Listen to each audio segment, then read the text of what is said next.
1 महिने अवधिमा कोटी होम गर्दैछ।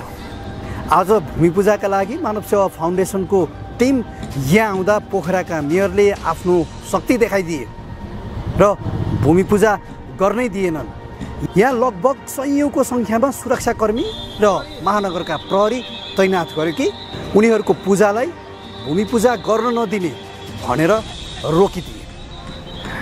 1 महिना अवधिमा लगभग जेठको वैशाखदेखिबाट सुरु भएर जेठको 15 सम्म लगभग 45 दिनको समयमा यहाँ कोटी होम आयोजना गर्ने भनेर भनिएको थियो। तपाईलाई पोखराको कोटी होमको विवादबारे त थाहा नै छ।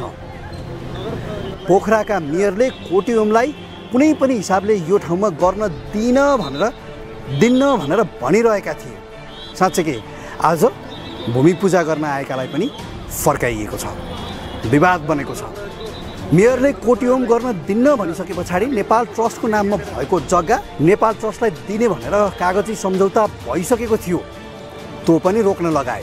अनि उच्च अदालतमा गएर रिट दायर गरियो। उच्च अदालतले पनि सदर गरिसक्यो, त्यो ठाउँमा कोटी होम दिन योग्य छ, ठिक छ भनिसक्यो।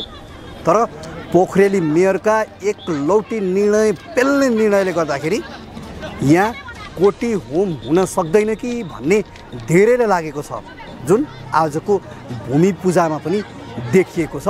नगर प्रहरी र सयौंको संख्यामा सुरक्षाकर्मी